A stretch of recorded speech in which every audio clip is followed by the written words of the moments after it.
slightly different if you couldn't tell by the change in attire to my usual videos, but we just touched down in Korea yesterday evening, so this is our first full day here. Yesterday when we landed, we actually pretty much just like got a taxi to our hotel, went to 7-Eleven for some snacks, and then went to bed. So this is our first time actually getting to explore, which is super exciting. We're just heading to get some breakfast now, and then we've got like a whole day itinerary planned, so I'm so excited to explore and just like start looking around a new country.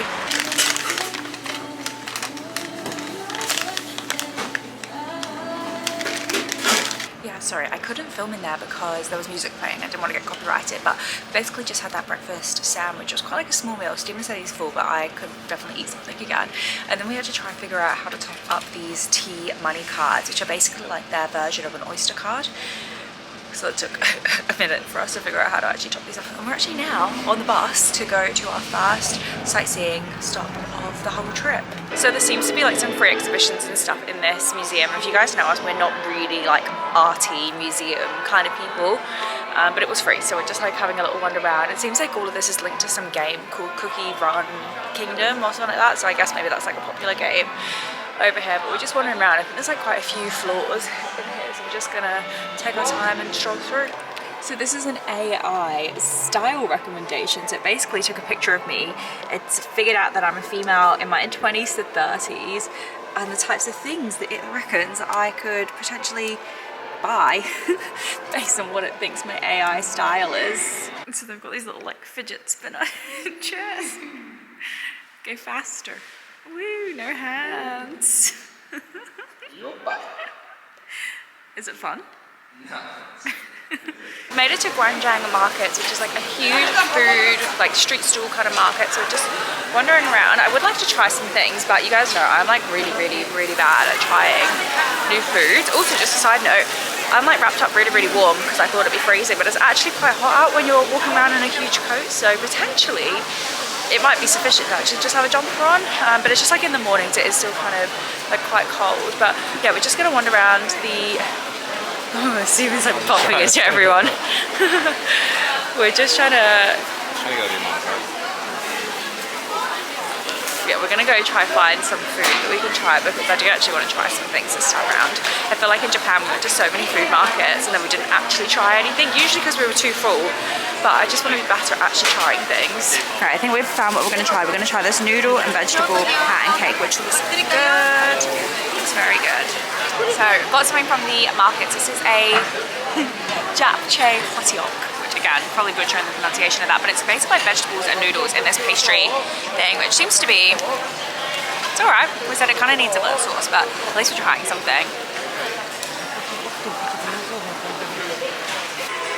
We've come back to the claw machines, which if you guys watch the Japan vlogs, we honestly must have spent like a few $100s on claw machines in there. So of course, we're gonna do the same in South Korea. No pressure. Oh. A good little laugh on that one as well. Your turn.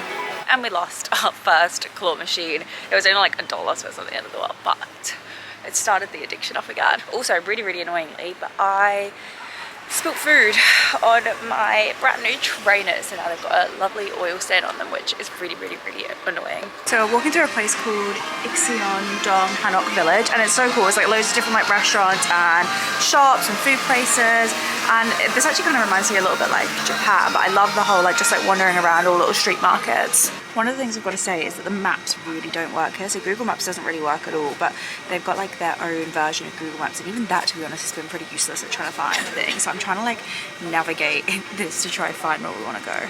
We've come to the first little cafe in this area called Mill Toast.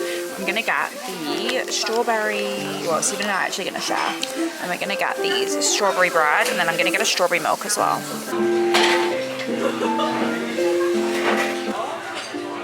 Actually get that off. Strawberry top.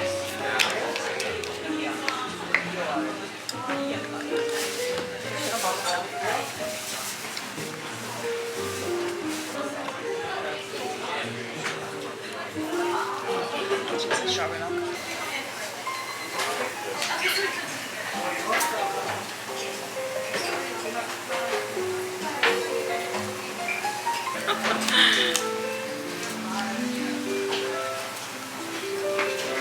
come to our first temple of the trip, and it's gorgeous. As you can see behind me, there's like all of these colourful lanterns. Like, it's unreal. It's probably one of the nicest temples. I think it's just because it's different, right, that I've ever been to. Like, a lot of the temples, you know, they do kind of get a little bit familiar and samey, but this one is just so pretty. It's like the whole area is just like completely covered in these beautiful like coloured lanterns.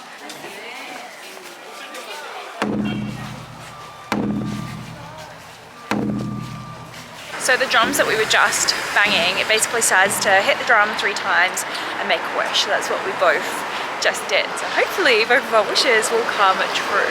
We are just gonna start walking back towards our hotel now, and I think we're gonna like go back, have a little bit of a freshen up, chill out for a minute or two, and then head out for the evening. It's like, I actually don't know what time it is. It's like 3, half 3, maybe 3 o'clock-ish. And we've done like a lot of walking today. Like, I would say we're probably on about 14,000 steps now. And after we walk back home to the hotel, like, it'll be another good amount of steps. But it's been a really fun first day in Korea, to be honest. I feel like it's just been a lot of exploring this like one area that we've been in. A lot of eating, a lot of cafes, a lot of shops. And then, yeah, tonight we're gonna go out in Myeongdong, which is where our hotel is, and I think there's like some night markets and a couple other like little bits and pieces that we're going to do this evening. We've come out to the Myeongdong shopping street, and there's basically like loads of food stores here again, so we're just about to get some gyozas. I actually just thought to myself that we weren't going to get anything here because I'd seen on TikTok actually that apparently the place around here is like kind of overpriced and basically just targeted at tourists. But we're gonna get some kimchi gyozas, so excited to try that. And then we're just kind of gonna have a wander around, to be honest. We're gonna have an early night tomorrow, because an early night tonight even, because we've got a super early start tomorrow. We've got our gyozas. Actually, just gonna go all in.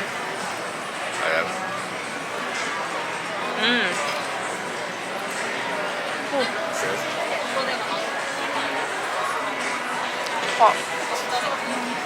You wanna have it with me? Nah, it's nicer when you dip it in there. Yeah, way nicer with the sauce. We've popped into the Nike store here, and in this Nike store you can actually get customized clothing, so you can basically choose like loads of patches and badges and stuff and literally just do whatever you want on your own clothes, so it's like completely unique to you. And I don't know if any other country has this. I always think it's funny because whenever I read like itineraries and stuff, people are like, okay, you'll want to spend a few hours here, a few hours here. Honestly, Stephen and I spend like 5 minutes in a place, and then we're like, that means like, okay, let's go. Like, legit, that is us. We are also not really big shoppers, so when we come to these shopping streets, it's sort of like we kind of wander in and out. We hate being super busy in shops, so we sort of go in, it's too busy, we leave. And then that's about it. So anyway, we are gonna go for dinner. We're gonna go for Korean barbecue tonight as our first dinner in Seoul.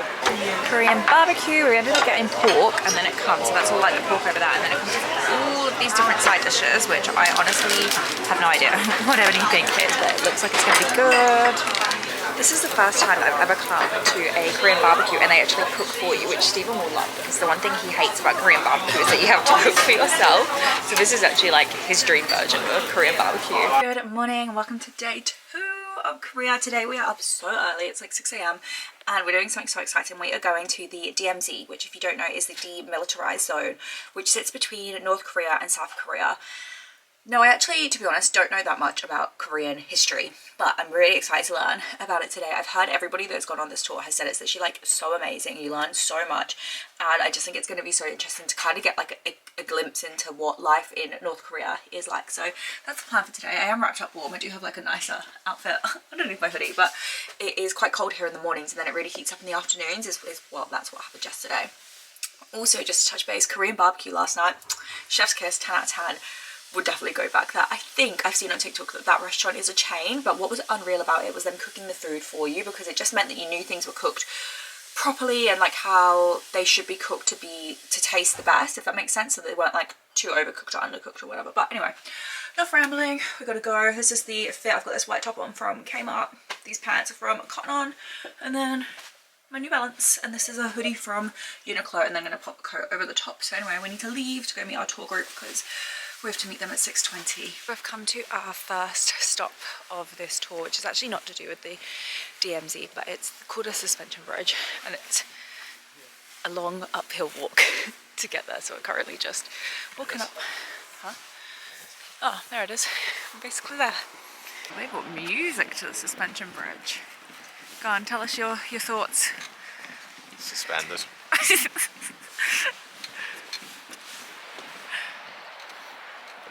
So the guide was explaining to us that up there, basically behind all of those trees, there's a temple, which is what this bridge is for. But basically, it's like not really a famous temple or anything. So he's like, there's no point going there. It's just some Korean people do come up here. I think it's a Buddhist temple, he said. So the bridge was like specifically built just so that people could come and go to the temple. And the guide was explaining that what the Korean people do when they come here to get pictures is they will sit on the bridge and like that's like their photo. So I'm gonna try to get one of those photos in a minute. We made it to the DMZ. We've got a little Korea time tour. I don't actually know what this does, but we just got here. And really bizarrely, they have a theme park here, like an amusement park here, which seems a really strange place to have an amusement park. So the guide has been teaching us all about the Korean War and like how North Korea and South Korea ended up dividing, and at some stages North Korea owned a lot of South Korea, and basically with the help of China.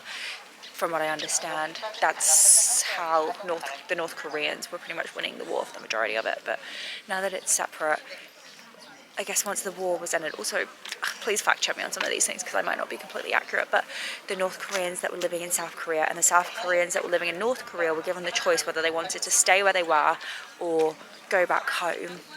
But once that decision was made, like it was final, like there was no other options beyond that, which is just crazy to think that they probably made that decision not knowing that that would be it forever. Like there would be no choice to go back home. And he was explaining that some of the older people now that would have made that decision would be like in their 80s now, like older than 85, and they still basically hope that their family is still alive, but of course there's no communication, so they just have no idea, which is really sad. So this is one of the trains that they would have used to basically, when they were still trading between South Korea and North Korea, this is like one of the trains that they would have used, and the track obviously has been cut off now, but when it was still operating, that would have run, this would have been the last stop in South Korea, and then it would have gone all the way that way over into North Korea. So this right here is Freedom Bridge. So basically back when the Koreans were given the choice if they wanted to be north or south, this is the bridge that they would walk across to go home. So if they were North Koreans living in South Korea, they would walk across this bridge to go back to North Korea. So this used to be the border basically, but it no longer is. And you used to be able to actually, a few years ago, go across this bridge, but you can't do that anymore because they have closed it off. So the guide was explaining to us, and we just like watched a little video explaining that North Korea and South Korea signed a peace treaty to basically say that they would stop fighting and stop attacking each other. And the DMZ is like that area between the two countries, so they've said, okay, this is like the no military zone, we're going to stop the war.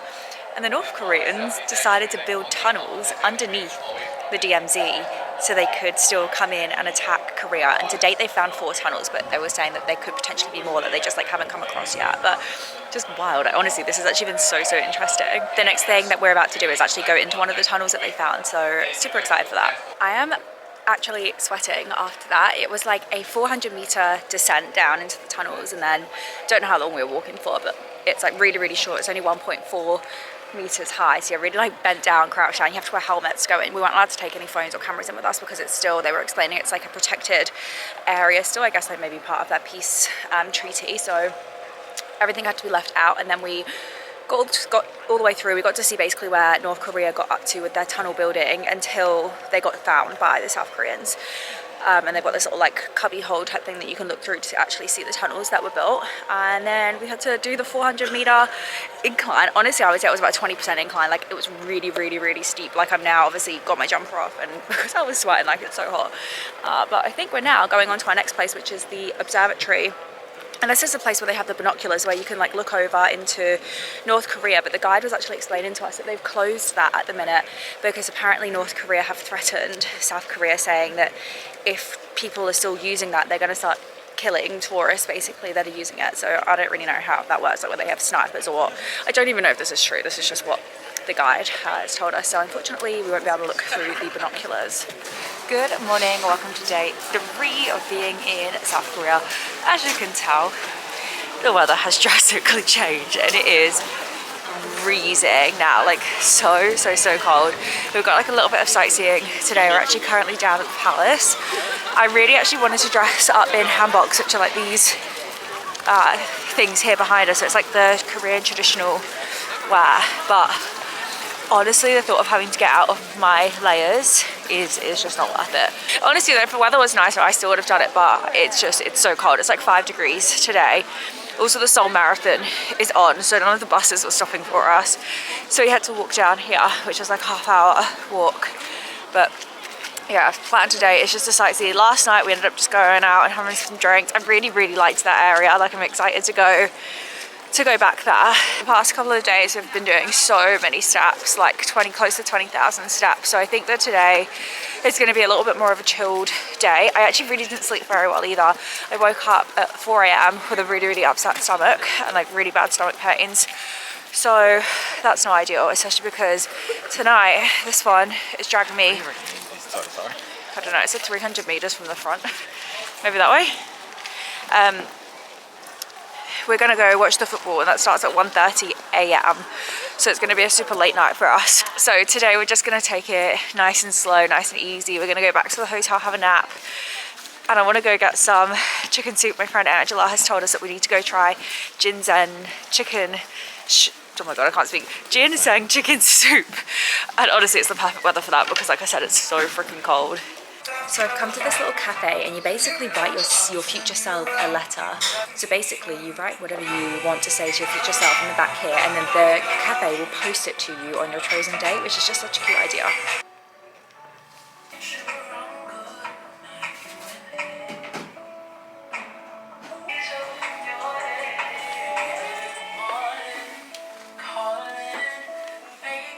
One thing I've noticed over here is that it's kind of hard to film in a lot of places because pretty much everywhere has music playing, and of course I don't want to get copyrighted, but I just ended up finishing my letter to myself, so it should arrive, well, it should be posted on the 31st of December 2026.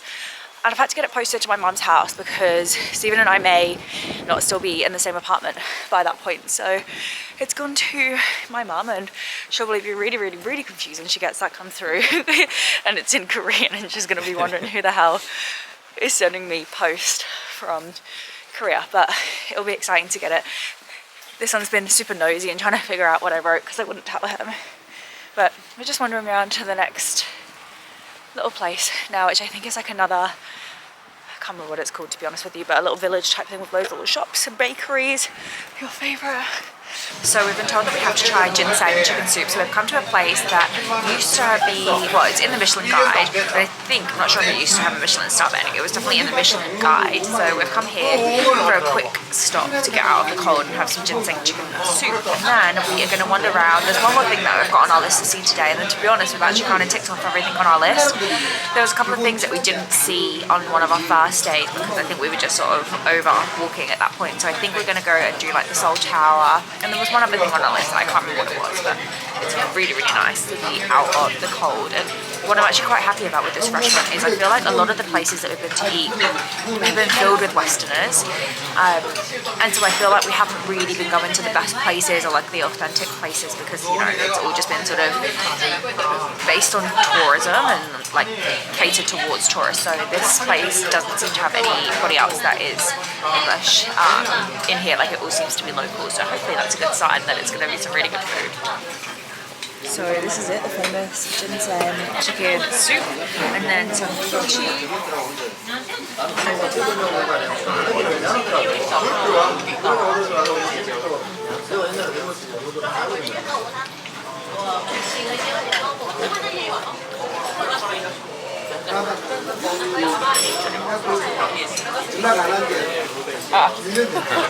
Thank you. 이렇게 서플레이트.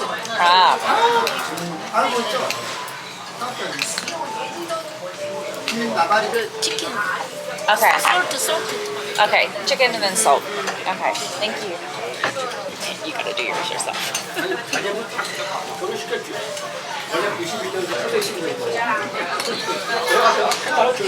We've got to the cable cart, so we're just waiting to go up. It says there's a cable cart every 10 minutes, and I'll show you where we're going. So you can see that tower right at the top. That is where we are heading to on the cable cart. The cable cart was $30 for the both of us, which I feel like is quite expensive. Like, it's not like it's a super long journey or anything, but I don't know, I feel like that's quite expensive, but we'll see if it's worth it, because also I don't think that includes you going up into the tower. We actually have been given these cards by our friends that didn't use them when they were last in Korea. So I think we have free entry up into the tower, but otherwise I think you also have to pay usually for the tower as well as the cable cars. Stop getting on your phone.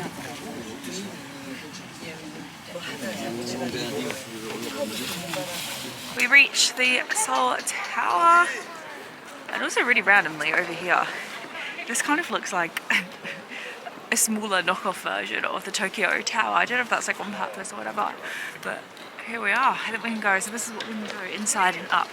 And then I've also seen over here, there's like all of these, you know, like in Paris where you have the love, is it called the Love Lock Bridge or something like that, where you basically just get a lock and you get to write your initials and stuff and then you lock it on.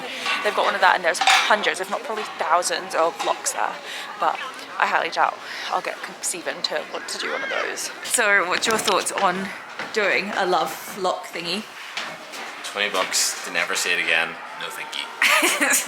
Here are the views from up here. Honestly, so to come up in the tower is $26 each.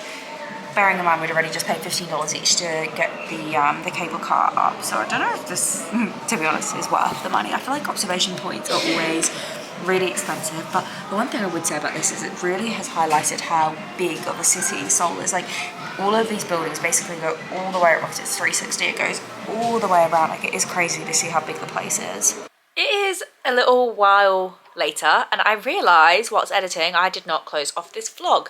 I basically have decided to split the Korea vlogs into a few different videos because they're already getting quite long. Like, this one's already like 20 minutes and I didn't want it to be super long. So I'm gonna do a few different videos and they'll all be uploaded quite quickly. So anyway, if you did make it to the end of this video, thank you so much for watching. Make sure you give it a thumbs up if you enjoyed it and subscribe if you want to see next week's video. Chat to you soon. Bye.